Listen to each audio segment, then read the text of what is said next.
Àṣà Yorùbá TV àwa là ń kí gbogbo àwọn ìṣòro ọ̀pẹ wípé a kú ọdún níbi ayẹyẹ ọdún Ifá àti gbogbo òrìṣà àgbáyé ní ìlú Adó-Èkìtì ibẹ̀ la wà báyìí. Ìlú Ìjẹ̀lú gangan la wà báyìí níbi tí a ti fẹ́ bọ Èṣù láàlú ògiri òkò. Tí ẹ bá wo ọ̀tún tí ẹ wo òsì ẹ ti rí àwọn aláwo, àwọn lẹ́gbẹ́lẹ́gbẹ́, àwọn níjọ tí wọ́n wà nínú aṣọ funfun. Ọdún náà ti bẹ̀rẹ̀ báyìí ní ìlú Ìjẹ̀lú. Tá bá ti bẹ̀rẹ̀ lónìí Èṣù láàlú òun la fẹ́ lọ bọ báyìí. Báwo ni Èṣù ṣe jẹ́, báwo ló ṣe ṣẹ̀ wá, gbogbo ẹ̀ náà ni ẹ máa rí wò ní orí ètò.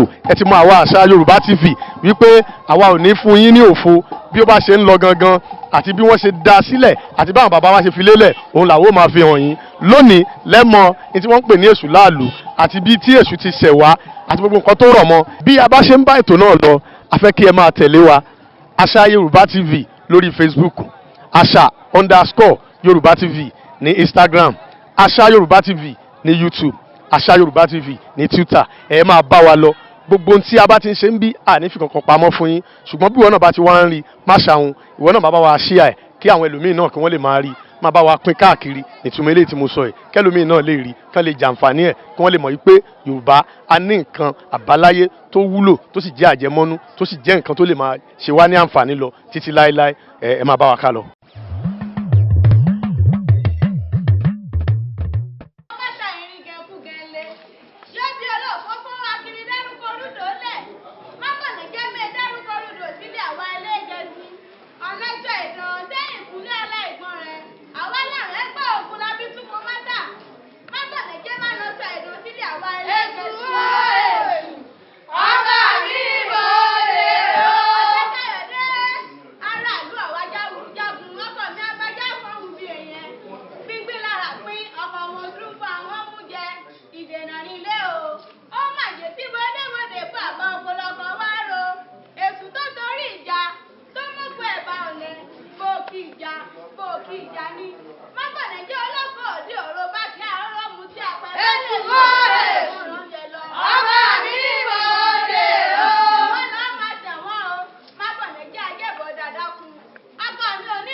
Away.